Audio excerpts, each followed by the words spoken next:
Hello, and welcome to the Women in Horror panel for the 18th Annual Tallgrass Film Festival. I am Lola Blanc, Tallgrass alum, member of the Filmmaker Advisory Board, and horror filmmaker and actor.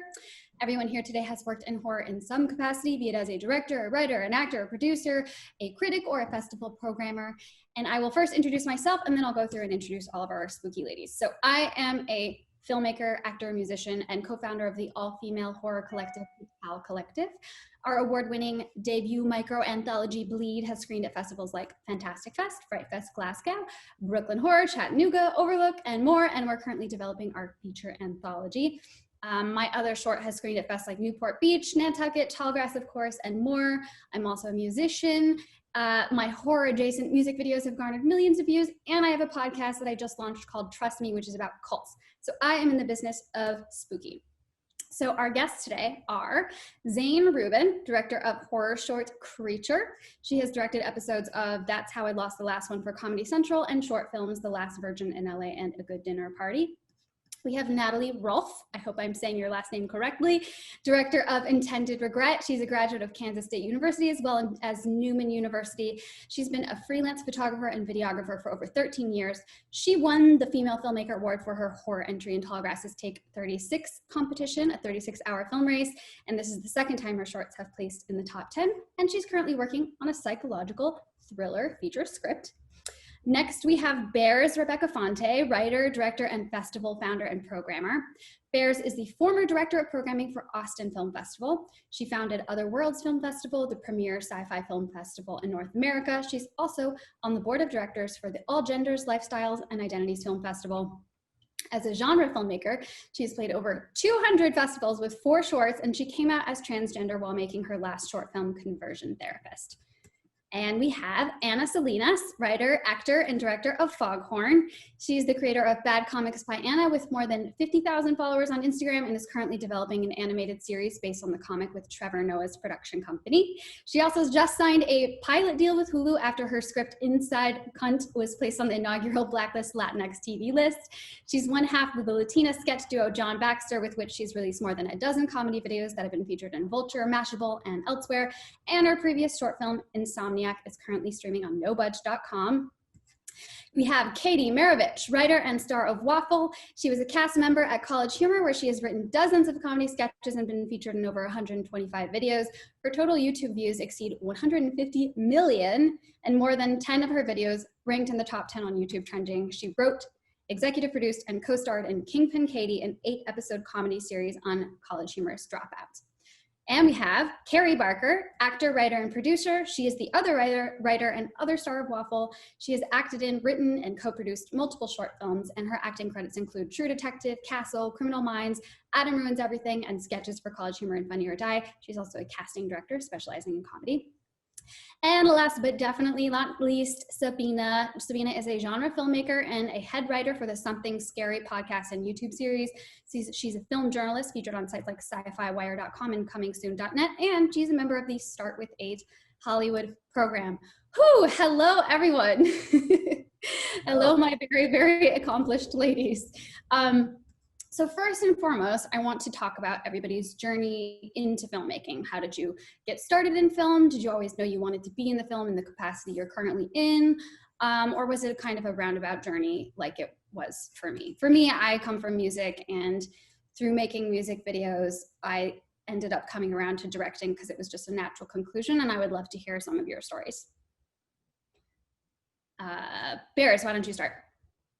Okay, I was a theater director, and I didn't like the fact that you would work on something for many months and it would play and then disappear, and also that you couldn't have complete control over how anybody saw it or the experience and the perfection of the lines. So I also didn't like working on other people's scripts. So really, I didn't really like doing much with theater. I just like controlling things. And so I started writing scripts and moving into film, and I did a lot of reading in Hollywood for various producers and studios, and that led to me working at Austin Film Festival as a script reader, and then working in the film department there. And as I started watching all these films, I just realized I could make a better film than that. So I had been writing films, but I had never really thought about making my own. So that's when I started making my first couple shorts, and they started getting into festivals. So I just kept making more. And as I was making films, I was really developing my style, and it just really always tended to be around the same things, which was always in the genre world, always involving, one female lead who, was badass and usually has some sort of revenge motivated energy. And so that was my aesthetic. And so I just kind of have gone along that way. So that's led me into doing some science fiction, some thriller, and some horror. Cool. Someone else want to jump in?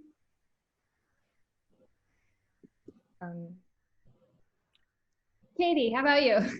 I think your mic's off. Yeah.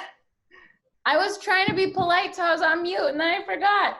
I was leading to Katie. I was like, I think me and Katie probably have similar routes. Yes, definitely. I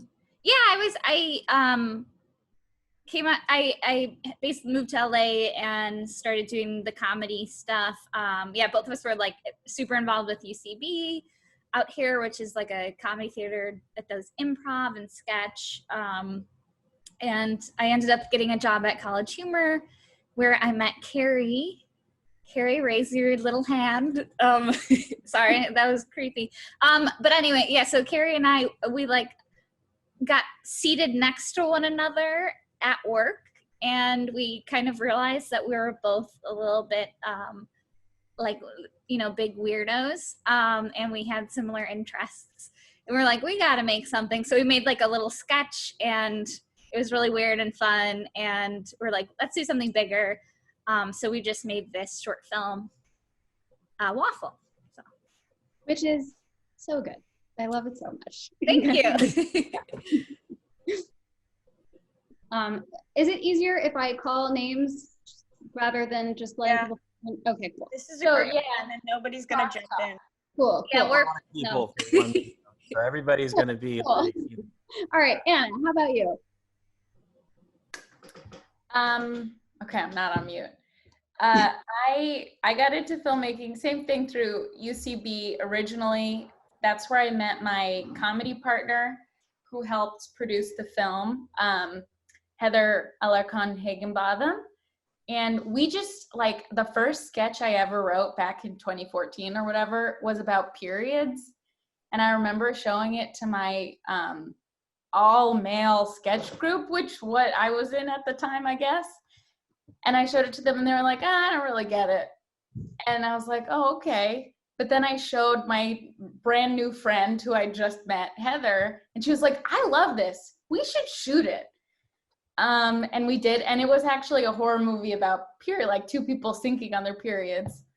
And ever since then, I think it just felt like, you know what? No one is going to make your idea. You just got to make it yourself. No one's going to get it right away or ever. Who knows? So we kept making sketches together and video sketches, and like learned filmmaking through that. And eventually, like every time just kind of leveled up, and now are in the early stages of creating our own production company.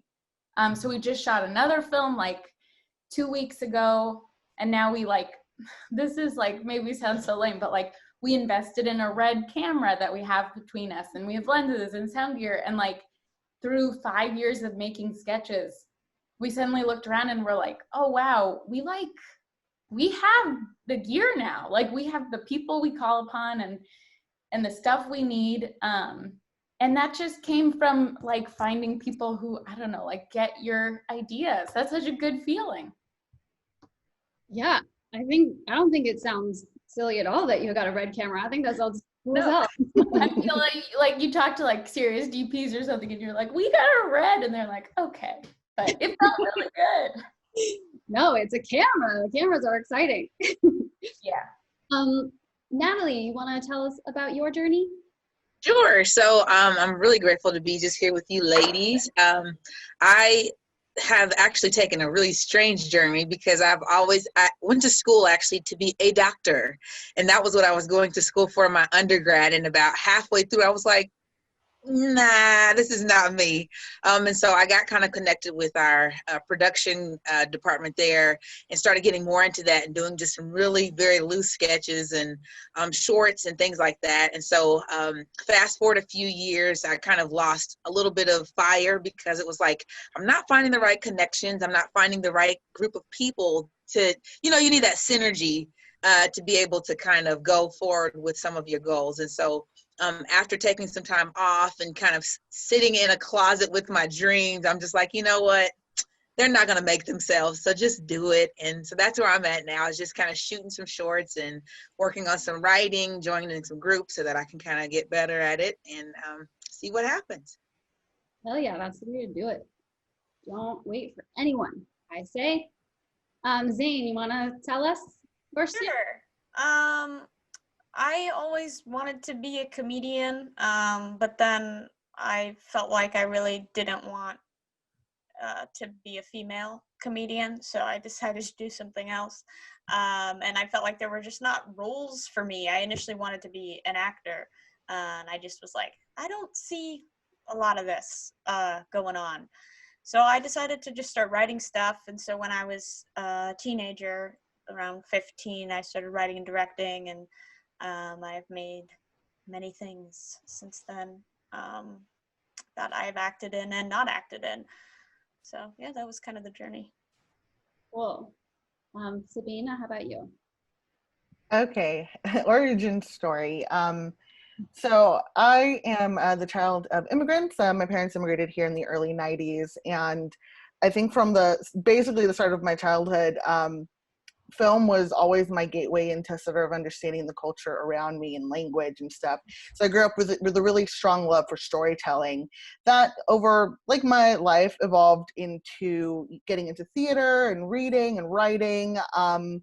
And I grew up in parts of LA where, Hollywood would shoot movies. Like I grew up around a lot of movie sets and would look around and, become a big fan of like Buffy the Vampire Slayer, which shot at a nice neighborhood adjacent to the neighborhood I lived in. Even like other shows like The OC or whatever. And it was always a thing where, or just even like movies like Pulp Fiction and Jackie Brown, which like took place in a lot of places that I grew up in. And there was always this like sort of unconscious sense of like, I love genre and I love like pop culture movies and horror and like violent like sort of stories and stuff. But I didn't see, my people or myself reflected in these movies. And, except for like the very generalized Latinx representation that was happening, throughout the years.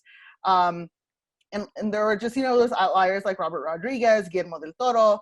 And I always thought that if these stories could come from where I came from, why couldn't more of the stories of the others like me and those around me also come from here?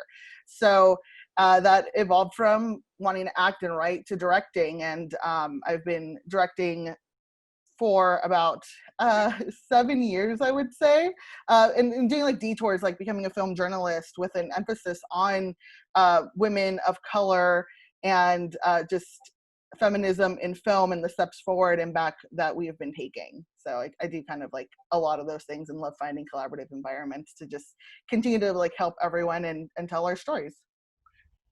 Awesome. Kerry.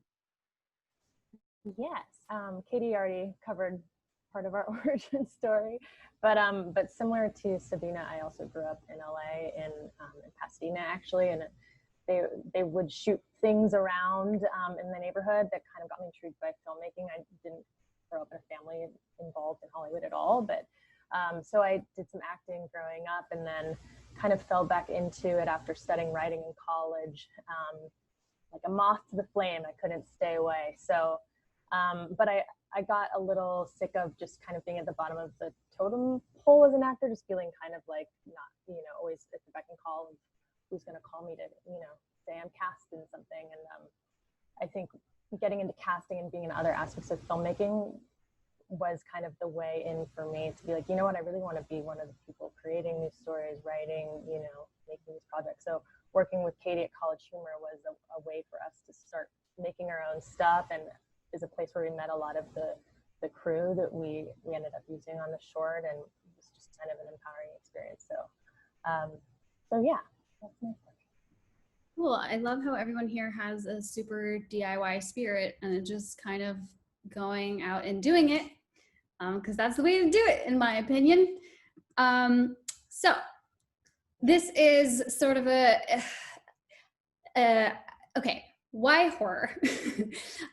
Feel free to jump in. I don't want to like force anyone to answer who doesn't have a good answer, but if you have an answer, why horror? What speaks to you about it?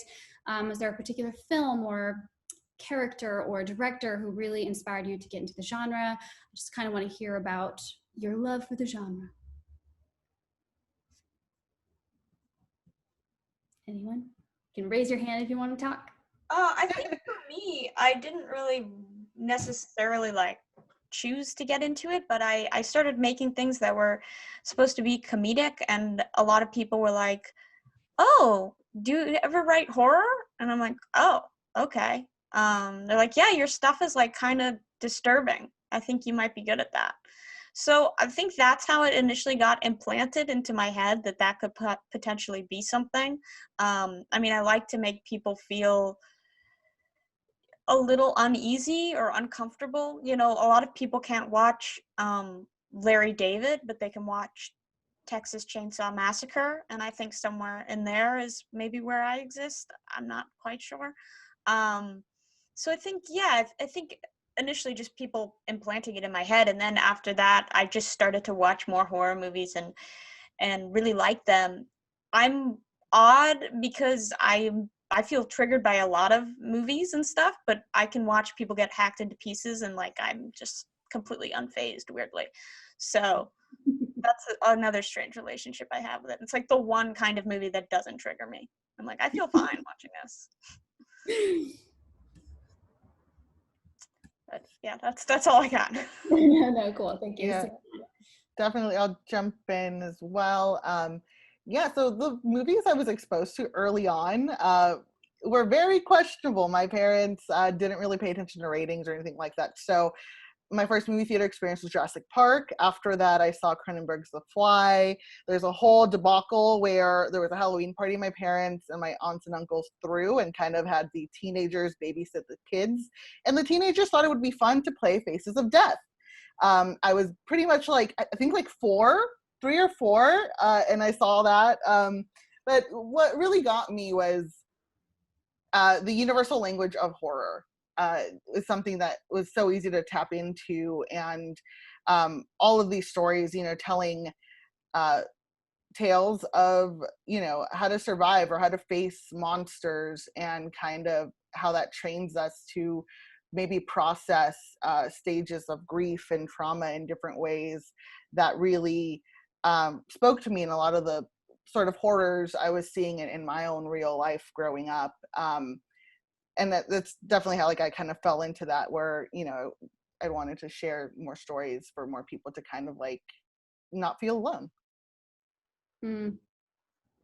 Yeah, for sure. It's such a good medium for expressing your everyday fears and stresses. I feel like whenever anything in my life is making me really uncomfortable, I'm like, I will write a horror short about it. That's what I will do. Am I having problems with recurring yeast infections? Guess I'm going to write a horror short about it. Speaking my language. Yeah. I'll jump in. Was someone going to say something? I feel like my film to that end is maybe on the looser end of horror, because it is about vagina, and it is very surreal and kind of sci-fi, which is not to say I don't do horror elsewhere in my life, but I think for me it comes from a love of genre. And I think what started that even was comedy, because me and my partner Heather would do comedy sketches in genre, like do a horror sketch and a period piece and a parody of Little Women or whatever. And I think that made it so clear that you can use that commitment to the genre to tell the story you want to tell in such a more interesting way. So when I was like how you were I want to do a horror about yeast infections, when I was I want to make a movie about how shitty it is that I can't get the birth control that I need, was like, oh, I can tell this in a fun way. It can be about a crazy vagina who's chasing me. Why not? And I think, but I think that's the magic of horror too, that it gives you this tool to tell a story in such a fun, interesting way that gets through to a wider audience than I think you would normally. No, you can go. Yeah, for me, horror was always very strategic. Like when I was working at Austin Film Festival and I saw all the films that came in, there were so few horror films that were any good, that could play anywhere more than just a genre festival. Like I wanted to write something that could play a genre festival, but also play a regular festival. And then also I started writing characters that, you know, I was always writing these strong female characters, and it didn't make sense as I was writing them for them to be in any other kind of story. I didn't want to write love stories, and I didn't want to write a story that would be like, oh, well, this is a women's story. But you can get away with that when you're writing horror, because horror is really the only genre that for 50 years has allowed women, maybe they're in peril, but they usually have a good chance to fight back and to do some killing. And we've seen it like in Alien, I think is like one of the best examples of it. But you know, it goes throughout history. One of my favorites that never gets any credit, and this is such a guilty pleasure, but Blood Rain with Christina Locanon, which is like a Uwe Boll movie. But like when I saw that movie in the movie theater, I was like, fuck yeah, I want to make a film like that. And so I was writing these films, and I was writing them very specifically for the same actress over and over again, because she sort of became my avatar, because I couldn't live out the things that I was writing. And so I just kept writing for her, and I kept wanting to see her in more like interesting and dangerous and bloody situations. And so I kind of backed into horror simply by trying to find my own voice. Which is why I felt so comfortable once I got there. And when I finally got there, that's when I was like, okay, well, now that I'm here and I know what it is to be a genre filmmaker, I'm going to write something incredibly personal. And that was when I wrote Conversion Therapist, which was basically about my childhood and growing up trans and in the Midwest and not being able to come out of the closet and wanting to kill somebody and torture them. So not that I did that part is not real, but it was in. Cool. Anyone else have things to say about horror? I guess I'm not like strictly horror. I very much so like the kind of place where like comedy meets horror. It's like not even like on purpose. But that's just like what I find funny. Like I really love the movie Creep, because it's like so funny and so like, yeah, it's also scary, and like American Psycho, and yeah, I love that like interaction between making people laugh and making people scared. It's very fun. Yeah, and there seems to be such a pattern lately of people in comedy moving into the horror space. The obvious example being Jordan Peele, John Krasinski, even Bobcat Goldthwait, who had like a whole genre anthology series.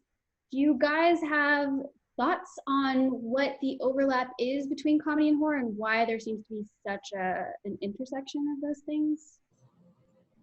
I guess we've touched on this a bit, but I feel like the way that you write comedy and you write horror, there is some similarities in terms of like building up a punchline, like kind of reversals, and just like the way you surprise an audience. And then I think they're both ways that you can kind of paint anxieties, you know, in society, or kind of like satirize things in society in kind of parallel ways. And so it's kind of fun when you can marry those two things together. Yeah, totally. I would say the same. Like in comedy, you get laughs. And in horror, you get scares. And I had a friend who described the experience of editing a horror film. And like it was this was years ago, but he went to see it, and seeing people like gasp he was like, oh, that's what you feel like when, he was another comedian, he was like, that's what you feel like when you're doing comedy. You get to see them viscerally react. I don't think it's the same with sad movies and seeing people cry. Somehow that one doesn't fit. But I think it's just that. It's like you're playing to punchlines. They just happen to be a different kind. I think also part of the reason sad movies doesn't connect is I think that there's something specific to horror and comedy, whereas once you've seen it a couple times, it loses its strength, kind of, because you know where it's going. You know what the scare is, you know what the joke is. If you watch a comedy a bunch of times, like, you may still think it's funny, but you may not actually laugh out loud. And same thing with like a horror movie. Whereas a sad movie, like Terms of Endearment, like, you can put that on any day and I'll be crying. Like, it doesn't matter. Like, that's always going to work. It's always going to get you. So I think that is different. And also makes it more challenging to edit, because at a certain point you're like, is this funny? Is this scary? I don't know. I can't tell anymore. Somebody tell me. I think Kerry kind of touched on it too when she mentioned I know even just as a culture, I know comedy is a way that we cope with many things, and it's the way that you kind of laugh at what the reality is. And I think horror also goes to the other extreme. For me, it almost makes me ask the question, well, what if? What if the flip side of this happened? What if this wasn't funny? What if this went another step further and the worst thing that we could imagine or think was to happen? What would that look like? And so then you're able to create these stories that explore that what if things didn't go as planned, or our worst nightmare happened. So that's what Yeah, totally. I feel like in the past 10 years or so, horror has just changed so much in a way that is so exciting for me. Growing up, I mean, of course you had some sophisticated and some funny horror movies in the 90s and whatnot, but for the most part, I don't think that they were touching on social issues in the way that they are now as much. And I don't think, and obviously there were just not nearly enough women, and there still are not. Top grossing 500 films last year, of the horror features, only 17% women working behind the scenes, even though the horror audience is over 50% female. So we're not there yet. I do think the indie horror world is getting a lot better, and I'm seeing such innovation and such exciting creativity in that world. What do you think how do you think, I mean, I feel like it kind of answers itself, but without a diverse range of voices creating in the genre before, what do you think it was missing? And what do you think a more diverse range of voices can bring to the table now?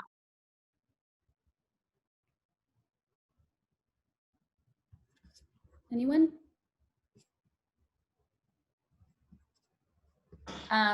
Well, I'll say this.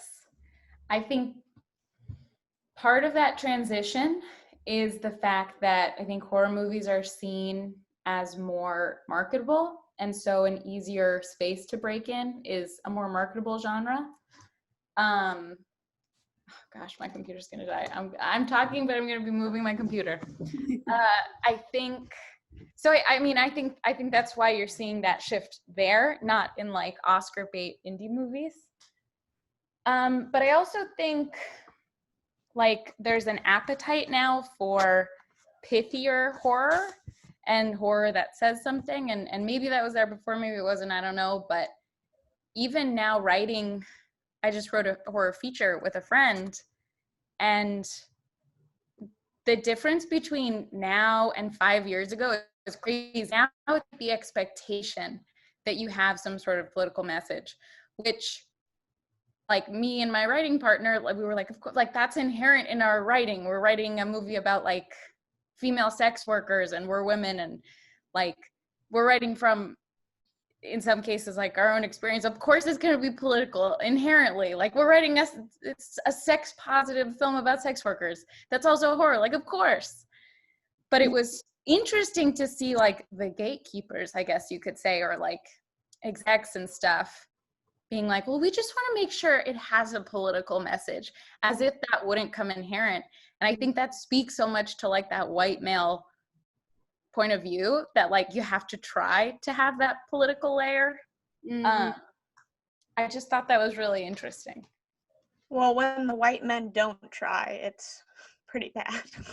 Like, oh, he should have given it that pass. This is rough. But I think definitely people are, I mean, horror movies are more political and interesting now, but that's because directors can't get anything else made. I mean, that's just the reality.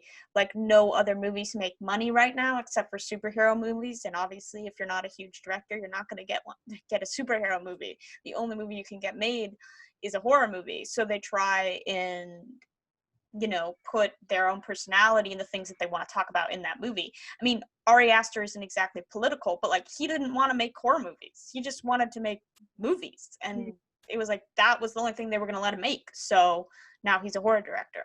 So I think that does play a big part in it. It's just being like, I might actually get to make something if this is scary. Okay, how do we do that? Right. The gatekeepers are changing too over the last 10 years. I mean, I can just tell you, I'm probably the oldest one here in the room, but like being in LA years ago when I would take pitch meetings and meeting the people I was sitting down with was very different when I started than 5 years later, even when I left. And it was a lot of people coming up. A lot of people were hiring the women on the team to take those pitch meetings, and because they didn't want to do it themselves. And then inevitably when those films got made and those are the ones that made money, those are the people who got promoted. So we're seeing more and more women in places of power, and more people of color who are deal makers, or at least who can, get something noticed at a larger level. So I think that's helping with the perspective. And I do think it is easier to break into horror as a director, just like it was easier for actors to break into horror, because horror doesn't require names under any circumstance. It doesn't require name actors. It doesn't require name directors. It sounds reductive to say it's a formula, but it is a formula and it's breakable. And if you can do it, then you can have success. And then if you add anything original to it, you're operating ahead of 90% of the other films out there. So I think it's achievable. And that's one of the reasons that's horror is so exciting. Yeah, I feel like I remember looking on Rotten Tomatoes to look at what the horror movies that I loved were scored like a decade ago. And they were so consistently low. They got no love. They were not considered credible at all by critics. And now I feel like every horror movie is like 93, 95. We love horror all of a sudden. It's like respectable, which is exciting for me because I'm like, I loved it from the beginning. So I'm glad that you all give a shit. But it really has, yeah. I mean, I really do feel like Jordan Peele kind of changed the game. Obviously not single-handedly, but he had a big hand in creating this shift of how people see horror and what horror can be. It doesn't have to be slashers. And sometimes I still hear people being like, oh, I hate horror. I don't like torture porn. I'm like, and you don't know what horror is, my friend, because I don't like torture porn either. And I'm like the biggest horror fan. Let me give a shout out too for film festivals that are making that happen, because one of the reasons why films like Get Out are getting attention is that you have places like Sundance, which is a very, obviously a trend maker, but they have a midnight movie section, and it's called Park City at Midnight, and they are playing things like The Babadook and Under the Shadow and all these great sort of indie directors who have never made a film before. The Witch came up through that. And that is actually where Get Out premiered. So like they get that Sundance branding that says, hey, this is okay for you to look at this movie as something more than just, something, popcorn bait. This is something that is worth a critic, paying attention to. And other festivals have done that too, but I think Sundance is like they really got behind horror about 10 years ago. And I do think that's a big part of the shift. That's really interesting. So how do you think that we as women who are maybe not at the top of the food chain yet, but we're climbing, how do you think we can contribute to the diversification of the horror genre, and what do you see the future of women in horror looking like?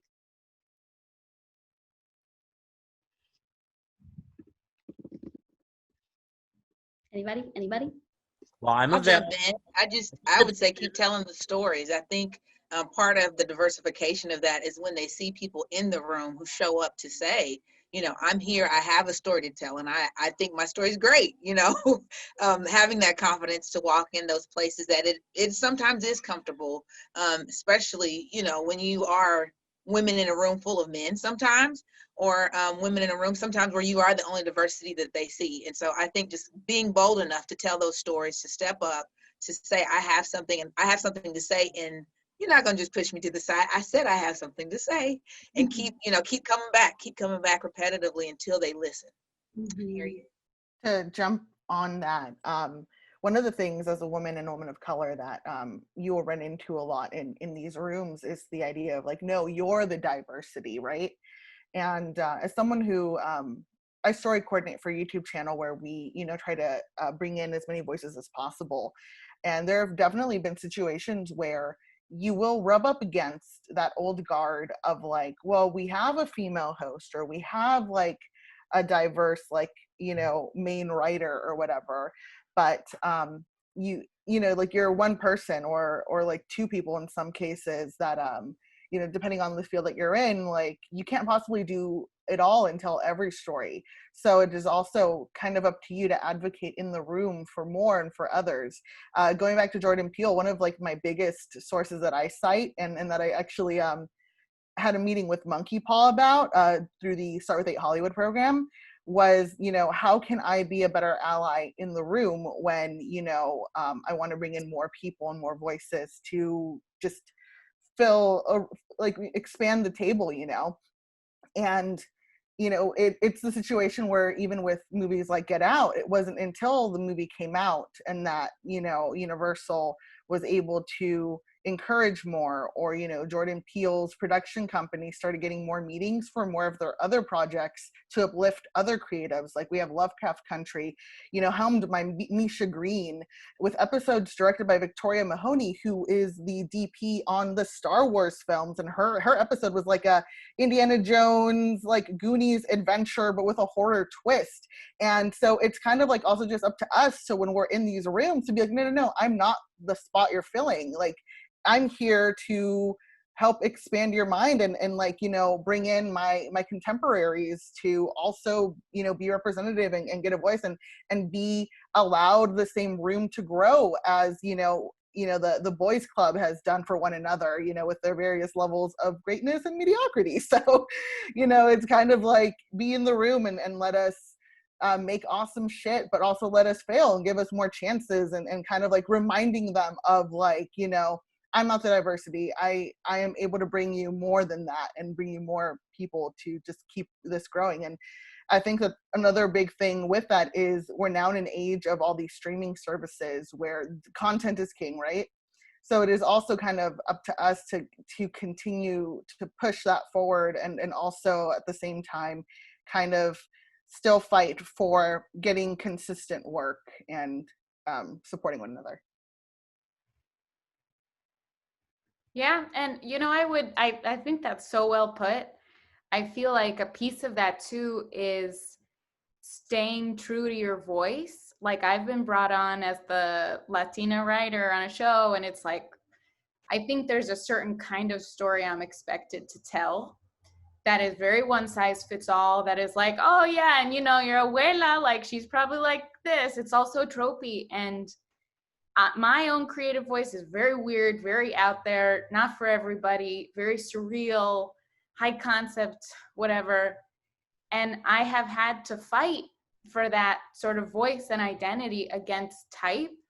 And I think as female creators and as like women of color, you're always going to have to fight, at least for a while, it's going to be, we have to fight to be not that archetype.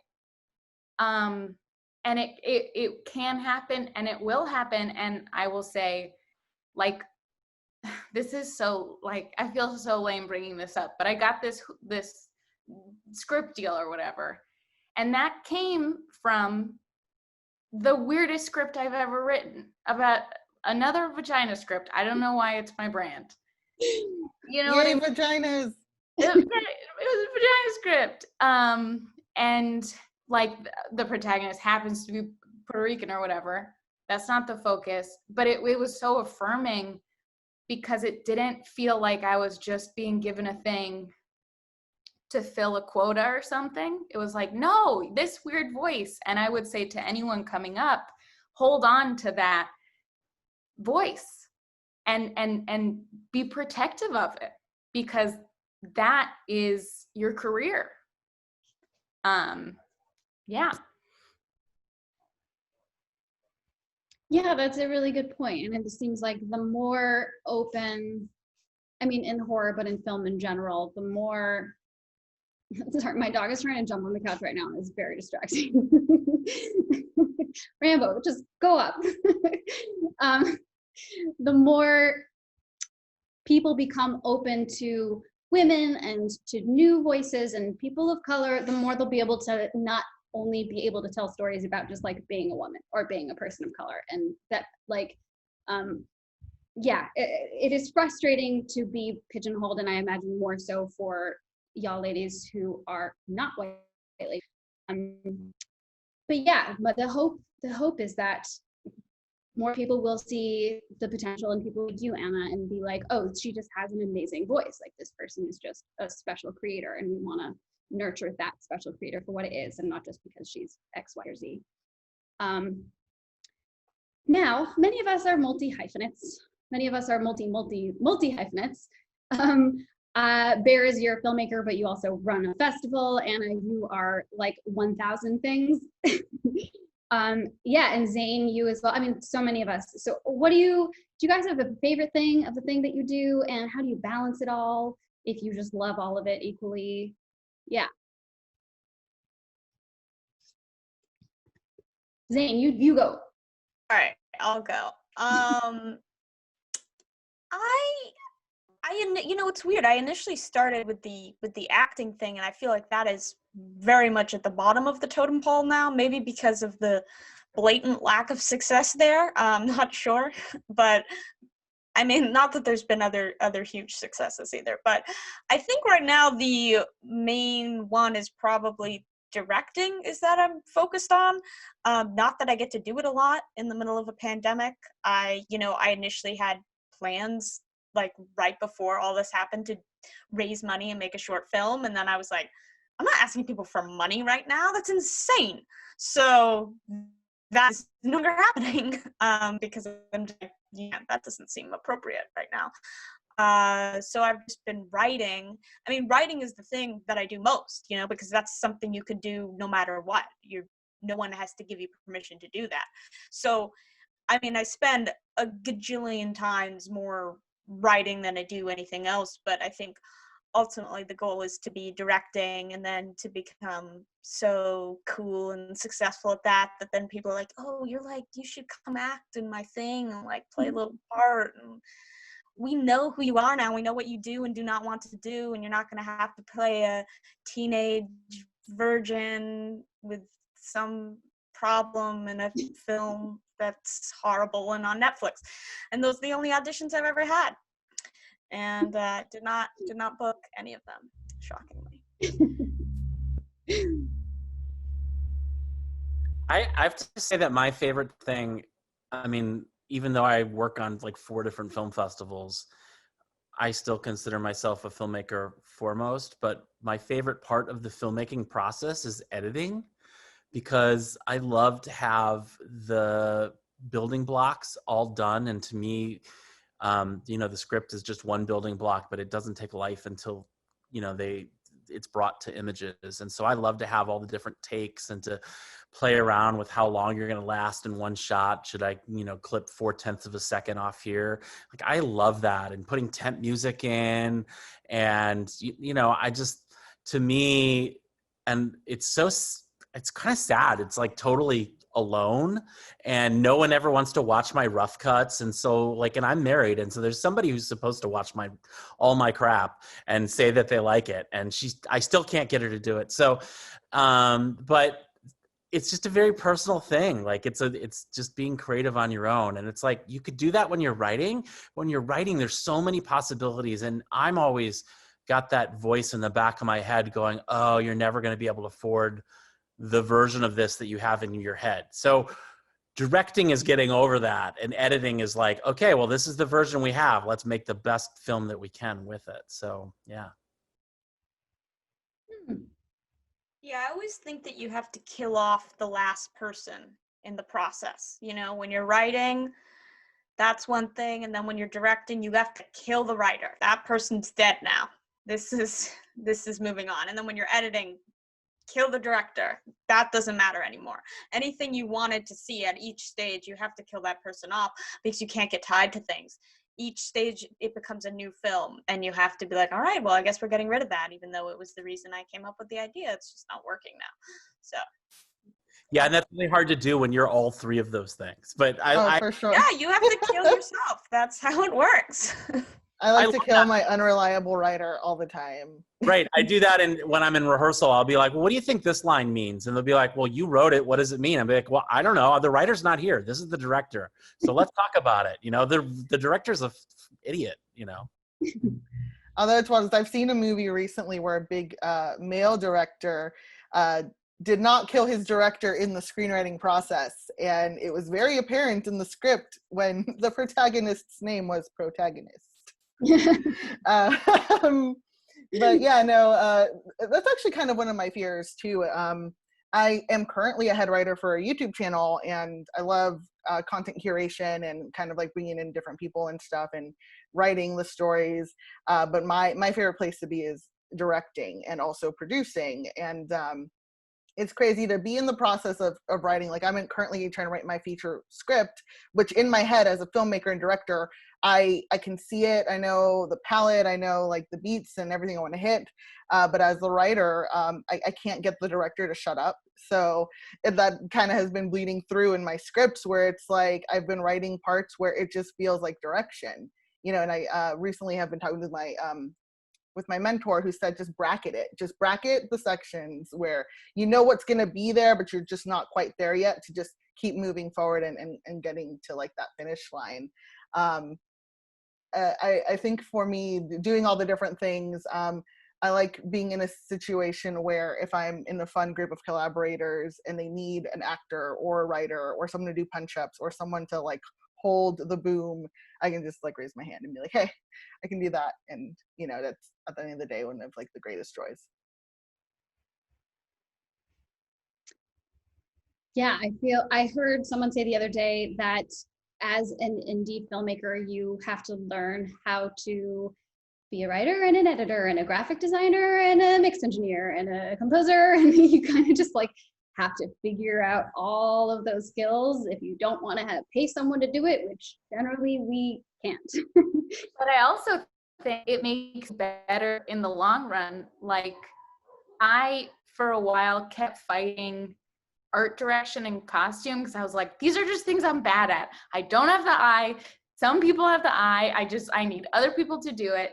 And it's taken me a while to get to a place where it's like, these are practicable skills. And while I may never rival like the best working costume designer in my own attempt to have some sort of stylized costume, me learning it and practicing it is just going to make me have a more discerning eye later on when I can hire someone and hire someone great. And I think I really love, like, I've been watching Janica Bravo's movies lately and like other stylized, like Boots Riley, who have a more stylized visual style. And it excites me now to look at this as learnable skills. Like Boots Riley, like fucking earrings, Tessa Thompson's Those earrings are amazing. But like that comes from also Boots Riley's brain of being this visual person and thinking in fonts. And if you're not, I think that's why as DIY filmmakers, we have such an advantage because we're practicing these skills all the time so that final product is so your own product, like your hands are all over it. Yeah. Also, if you're looking for a good podcast, Justin Simeon's, I'm not affiliated with it, but Justin Simeon's Don't At Me.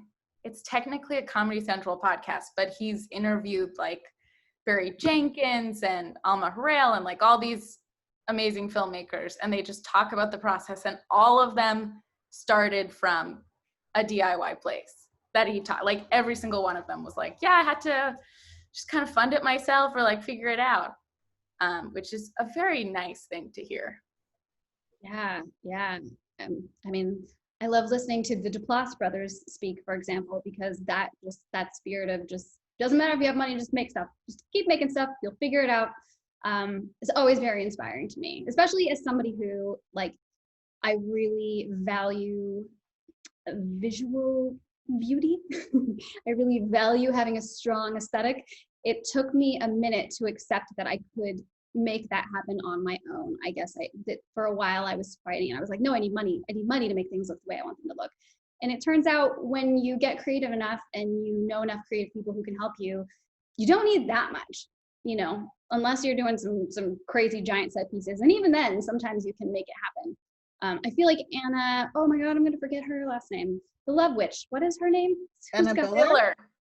Anna Biller, right? I mean, that movie, I mean, obviously what she did is so next level because it took her like years to make everything that she made for that film, but it's also just so inspiring because it's absolutely gorgeous. And for those who don't know, she, and correct me if I'm wrong, did all the production design and all the costume herself, in addition to writing it and directing it. And I assume editing it at that point. Yeah. Yeah, and it is so stylized. Every frame is like so beautiful. So good. Yeah. I love that movie, but she probably shouldn't have edited it because it is a 2-hour movie, and it really so, she should have killed the director. Yeah, that was the one part she came to, but she couldn't kill the director.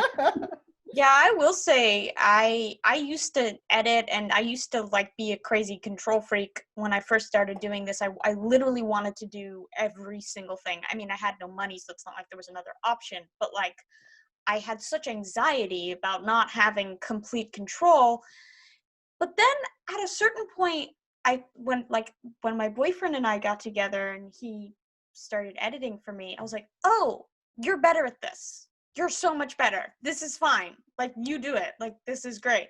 Like, I didn't realize how bad I was until I met somebody who actually did this professionally. And it was like, oh, it's really great when you get to a point where it's like, no, this is what they do. They're actually good at it. Instead of you being like, all right, I guess I can, that shirt looks good, I think. I don't know. Or like in the editing room being like, yeah, that cuts together. It's like, yeah, it cuts together, but you could also split the screen, use 2 different shots and have them, like, you can do crazy shit that you don't know about if you're not an editor. And being able to do that stuff of like splitting the screen, putting in 2 different shots, having your characters like moving at the same time so they're in full sync, like that's when you get to a whole other level that I think is kind of more just, I mean, at least above my level of skills. My God, I was like, I could throw things on a timeline and hack them together, but like that was really the extent of my skills. It's just great when you work with people who are designed to do that job, because it is a job for a reason.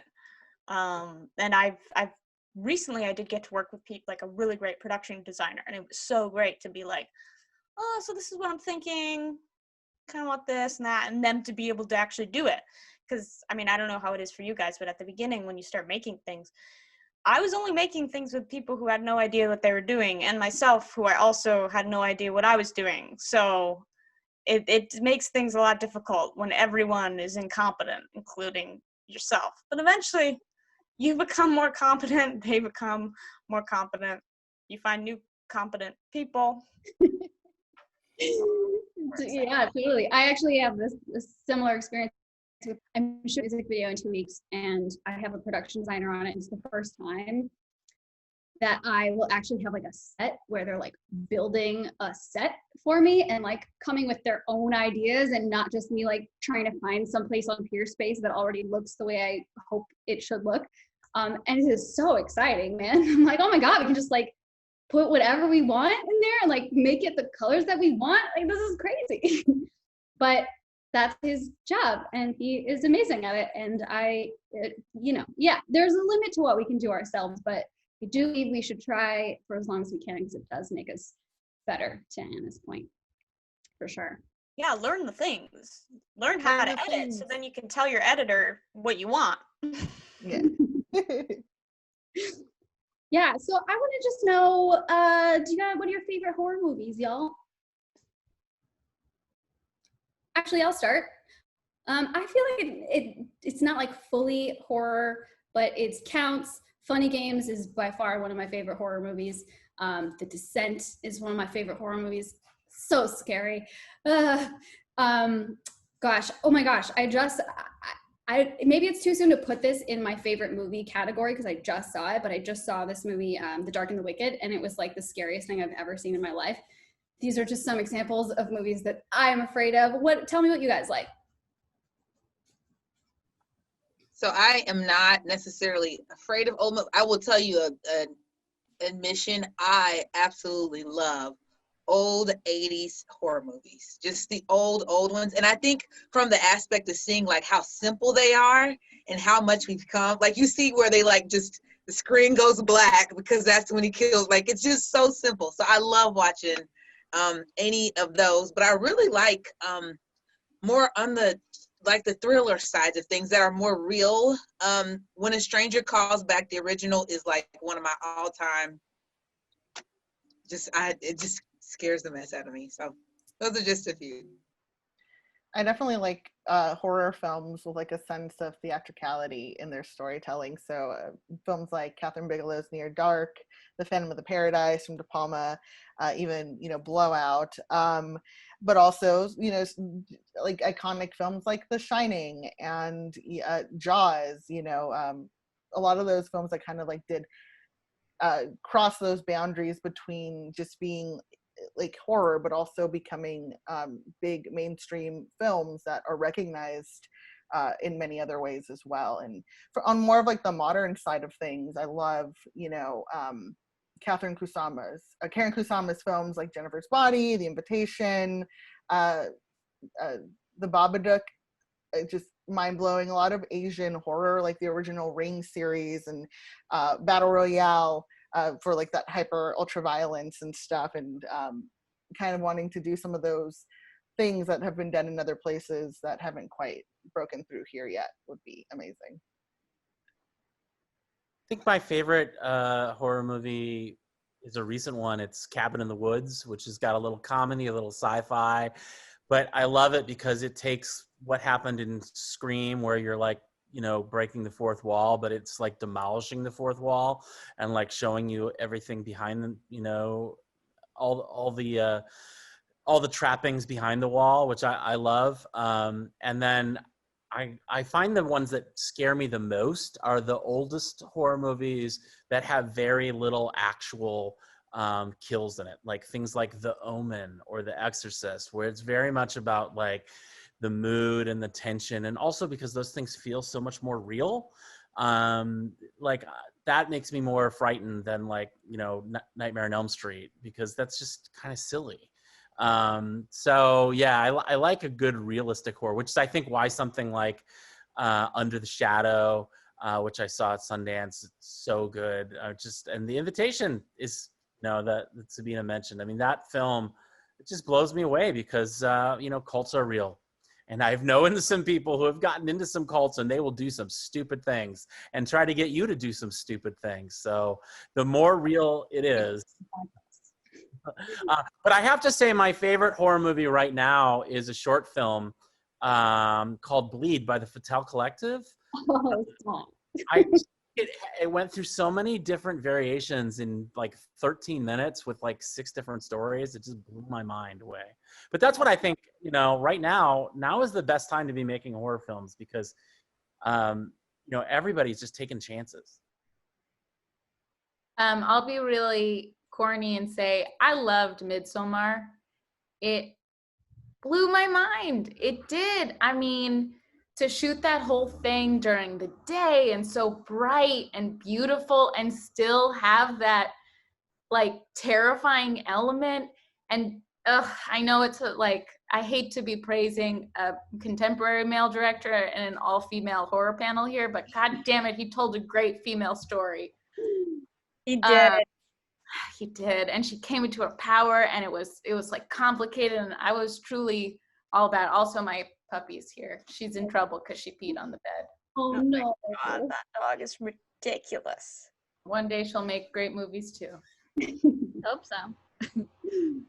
I did want to point out something along the lines about Ari Aster, and I think even to an extent, Leigh Whannell with The Invisible Man, is that I think there's a little bit of like resistance in film to let women truly tell stories that will put their experiences with abuse and trauma in their hands, because I guess, you know, there's that weird gatekeeperiness of it, where whereas like Ari and like Leigh Whannell were able to go just full swing because they're like, you know, we're telling on ourselves, I guess, you know, like in a way to kind of like be cautionary. Like it's weird that there's still that weird gatekeeperiness of we're not exactly letting women go full all in with some of these topics, but we'll be okay with a man kind of like criticizing themselves. Yes, I guess. exactly. You know? Which is why I feel so complicated about it. Yeah. Yeah. No, but Ari Aster he's fucking talented. Yeah, they're so talented. No, I mean, I love Ari. I love Leigh. Like, Yeah. Invisible. I literally bought the giant Mondo print of Invisible Man because that film was so mind blowing to like just an experience I had in my past. I feel like that's So great. two things. I just want to say that Leigh Whannell has a really great female producer that he's worked with for a very long time, Carly DeFree, who brings a lot to his films. But against that is like, yeah, those films are great, but how much better would they have been if there had been a female version of that? And we won't ever get to know because that movie didn't get made. The other movie got made. So I have to say I did have a little bit of anger watching The Invisible Man. Having been in an emotionally abusive relationship, I was like, this came so close, but I feel like if someone who'd actually experienced this had made it, and look, I don't know maybe he's been in that, but as a woman who's had this experience, I feel like it would have absolutely elevated that film and made me feel more connected to it. Yeah, even though it was beautifully shot and there were a couple of really great scares, you know, it would have been nice. That's all. Are we still doing movies? I don't know if we're past that. Oh yeah, go for it. Tell us the movies. For me, I think the one that broke me into thinking that I actually liked horror, because I didn't know that I did before that. I was really anxious as a kid, and anytime I would watch a horror movie, I would think that I had whatever the murderer had. I'd be like, oh, that's me. I'm gonna end up like that. So it took me a while to then get to the point where I could watch them. Now they're the only thing that doesn't scare me. But The Thing for me was the one where I was like, oh wow, no, I really like this stuff. And then the Alien movies, and then when I started to go deeper, you know, stuff with practical effects like Reanimator, just being like, you can do that? There's a head next to a vagina? What is going on? Like, that is the coolest thing I've ever seen. Yeah, so I think those were some of the big ones for me, but I also like the Korean horror movies, like The Wailing, which came out really recently. If you guys haven't seen it, it's pretty wild ride. And The Host is great.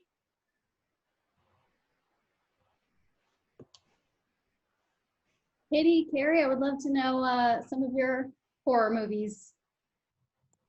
Well, I feel like, we had a lot of different influences working on Waffle, but one of the directors who influenced us, who's not necessarily horror, is Yorgos Lanthimos, but like, you know, like his sense of dread and like the killing of a sacred deer, and just the strange worlds that he creates were really inspiring to us. And then like thrillers like Misery and like Single White Female, and like where there's like the crazy woman who's trying to kill someone. I also, the Single White Female being like a two-hander female leads, even though not a female director, but was kind of inspiring as we came up with a story. And then like Beetlejuice, I know that's not a horror movie, but just like it's just the best. Feels like all that. time. Yeah. What about you, Katie? Yeah, I unlike I think everybody else here, I only do one thing, and that's like a crazy lady, like acting. And then I can do nothing else. So for me, like that's what I do, that's what I watch, and yep. So yeah, Yorgos Lanthimos, like his kind of like strange world, that's what I like a lot. And yeah, but they're not really horror. And oh, someone said The Descent, which I really enjoyed that, and that got like a really good scream out of me, which was fun. Yeah, nature itself can be so scary. I feel like I really get Yorgos Lanthimos from y'all's short, and he's like one of my favorite directors of all time. So that is a huge compliment. I absolutely love that like strange tone. Why is everyone talking that way? It's like my favorite thing. And I feel like Killing of a Sacred Deer counts. There's a very dark death situation, totally counts. Yeah, it's a little like supernatural too. Yeah, I would say. Mm-hmm. yeah. So right answer. We were right. Well, I mean, we kind of got into this a little bit, but if there's anyone watching who is a woman or not a woman, or non-binary, who is interested in getting in horror or film in general, I would love to know what some practical tips or advice we all have for them would be.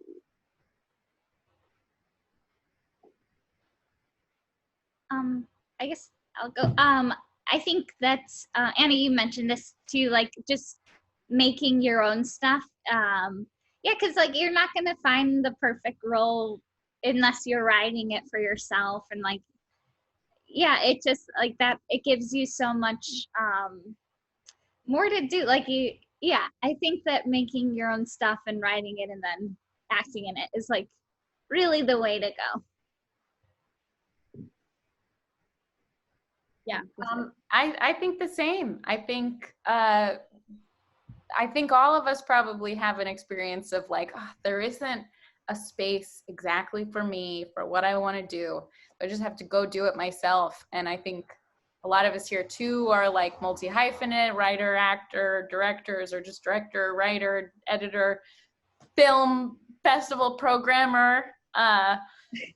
So I think it's a really, now feels like such a moment of like, there's so many platforms. It's so easy to get your piece to a wide audience or to a niche audience. So now more than ever, it is so cool to just go make your own weird thing, your own scary, weird, whatever it is thing. Yeah. I agree with all that. I would say before you go make the thing though, I would go to some really good genre festivals and watch other people's stuff, because it will really help you hone your own ideas. And it will also put you in touch with a really great network of people who will be willing to give you advice or come work on your stuff for very little or no money. And that can really help you. And I would say too, as much as it's great to do everything yourself, you maybe if it's your first project, don't do everything yourself. Try to find the things that you really want to focus on. Because you don't want to have everything depending on you. You want to be able to get good at certain things. So, but that's the best place to meet people, is at film festivals, because you know they're making good stuff because they're at a film festival already. So their thing has been accepted, and you know that they're interested in working with other people usually, because that's one of the reasons people go to film festivals, is the network. Honestly, I feel like meeting people at film festivals has been such a huge thing for me and for Peele Collective in general. And also I was like, there've been so many digital film festivals in the past couple of months, it's ridiculous, but it is really useful to see what everyone else is doing, if only to make sure that you're not just doing the same exact thing that everyone else is doing. It can inspire new ideas, but also I watched one block where it was like 3 shorts in a row that had a very similar gimmick. And I was like, wow, I'm so glad I watched that, because I like probably would have done that idea at some point, and now I'm realizing how tired it is, and now I should definitely not do that. Or I can see what how it's being done, and I can find fresh ways to approach it. But I do think that like definitely consuming what other up and coming indie filmmakers is something that's a really, really good thing to do. Yeah, anyone else have thoughts? Yes. I would definitely say that, you know, I know we're all aware imposter syndrome is a really big thing. I still struggle with it a lot.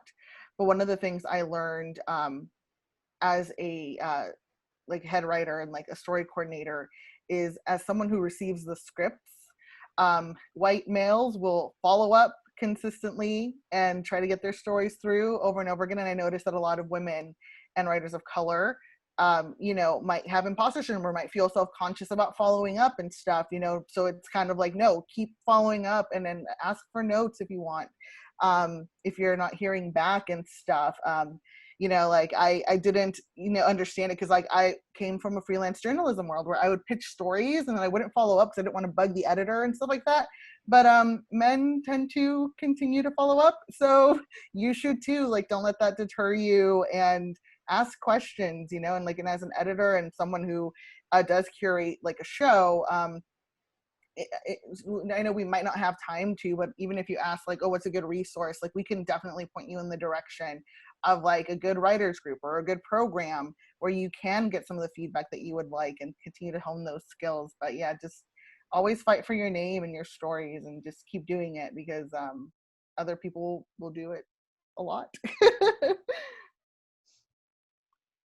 I would also say, I agree with what everyone else is saying, but to just make the thing as weird as you want it to make. I feel like when Katie and I were writing Waffle, we were like, we don't know if anyone else will like this or if this will make sense to anybody else but us. And like, I think maybe that's the secret to making something that people like. It's just not trying to make the thing you think people will want, but just something that delights you, and hoping that it resonates with others is like the secret sauce, I think.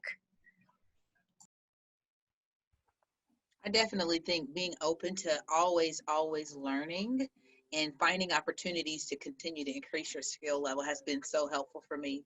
Like I said, I find groups that are on Facebook and different screenwriter groups that just sometimes will throw things out and they're like, well, I try this, and it just opens up your mind to a different process, especially as I think somebody mentioned before, you're like doing the writing, then you're directing, then you're doing all these different pieces within the puzzle. So just being very open to learning and always being a student, so that you can create the best piece. And then I think at ditto, everybody else, you guys are so smart in here.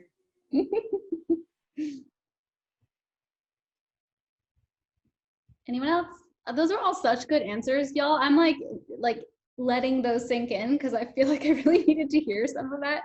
Especially you, Sabina. I definitely suffer from I don't want to bug them syndrome, and I see it in my girlfriends as well. And it's easy for me to champion it for them and to cheerlead them and be like, you're allowed to follow up. Like, it's okay. Like, you're gonna look crazy just because you followed up on an email. Like, people are busy. People follow up with me all the time, and it's usually just because I forgot. But when it comes to me, I'm like, no, I'm gonna bother them, and they're gonna think it's stable. So yeah. But that's also really important too, to find that group of friends who will be like, hey, like, no, follow up for yourself and stuff like that too, and encourage you, for sure. Yeah. Yeah, well, awesome, everyone. This is not an important question at all, but I would love to know if anyone's dressing up for Halloween during quarantine, and if so, what are you dressing up as? No one? Oh, it's so sad. It's so sad. I have to go to a 3-year-old's Halloween party that I'm already having anxiety about attending. And yeah, my boyfriend's sister is like, you guys are coming and you have to come in costume. I'm like, please, I don't want to. I don't even know what a costume would be. I was looking on Amazon today for costumes to see if there would be anything that would like inspire me to like find something. And I'm staying at my boyfriend's parents' house because they have lots of bedrooms and we live in a studio, which is not where you want to live with another person when you can't leave the house. So I was just wondering, like, if they had anything. And I saw female mafia member in the Halloween costumes on Amazon. I was like, oh, I'm definitely doing that. So I'll just be going into the closet, finding a fedora and a big tie, and that'll have to do. That's a good look for you. I end up looking like Paula Poundstone every Halloween, no matter what I'm dressing as. It always comes back to Paula Poundstone. I've been Elaine Bennis, Paula Poundstone. I've been a professor, Paula Poundstone. And now this year we'll try Mafia. It'll also look like Paula Poundstone. There's just no escaping it. That's just what I have access to in my closet. It's just Paula looks, I guess. Lots of shoulder pads. Well, I think I'm generally gonna sort of maybe dress up as Angelina Jolie's character in Hackers, only because I recently cut my hair, but because you don't really have to dress up. I think you're good to go. Put on like a black shirt. What does she wear? I don't know. And I'll hang out with my 2 indoor friends, and that's gonna be You're gonna have to find somebody who still remembers that movie, though. It's been coming back on Twitter. People are talking about it, so at least 3 people will get it. Bears. Okay, so Hannah, is it okay to stop now, even though it hasn't been a full 90 minutes, or if you are still there? Yes, absolutely. It is okay to stop now. Do you want to make sure that people shout out again what their films are and like maybe where we can find them? Yes, absolutely. Okay, well, this has been amazing. You are also amazing and wise and talented. Would everyone like to shout out the name of your film and social media and anything else you would like to promote? I will call your name actually in order, so it's not a question, it's a command. Bears. My most recent film is Conversion Therapist, and you can find me on Twitter at Bears Fonte or on Facebook at Bears Rebecca Fonte. Anna. My film is Foghorn, and you can find me on Instagram and Twitter at Bad Comics with an X by Anna with 2 N's, or www.badcomicsbyanna.com. So your name is Anna, and I have been saying it wrong this whole time. Oh my gosh, I don't even care. It's one of those, like, my parents are immigrants, so I like, it's Anna, but then, you know, people say Anna. I don't care at all. Okay. Anna, got it. Katie, what about you? I'm from the movie Waffle, a short film, and find me on Instagram and Twitter. It's just at Katie Maravich. Same. My film is called Creature. It's on Hulu under Huluween right now, under the Bite Size Halloween. Sorry, that's what it is, under Bite Size Halloween. You cannot find it if you search for it. You have to go to Bite Size Halloween and then scroll down. I don't know who came up with that. That's how it is. And I'm under Zane S. Rubin on Twitter and Instagram. I didn't know it was on Hulu. That's amazing. Congratulations. Natalie, how about you? My film is in the shorts. It's Intended Regret, and you can find me on Instagram with NattyV22. Wonderful. Sabina? Okay, my mic is you can find my content on YouTube on the Snarled channel. The show is called Something Scary. We do weekly Gen Z campfire horror stories that are very violent because otherwise we wouldn't be able to monetize. So yeah, you can find our stuff there, but you can also find my short film on YouTube. It's called Tahuti, and you can find me on Twitter at Sabina has no R, and on Instagram at That Lady Graves. Carrie. I'm also from the film Waffle. I'm on social media at Kerry Lee B, like the insect, and info on about our short is waffletheshort.com. Awesome, and I am Lola Blanc. You can watch my all-female horror anthology, Fatale Collective Bleed, if you just Google it. And on Instagram, I am Ooh La Lola, and Twitter, I am Oh La Lola, because nothing of the same handle was available. Thank you guys so much. This has been awesome, and happy Halloween. Thank you. Bye, happy Halloween. Bye, thank everyone. you. Bye, thanks.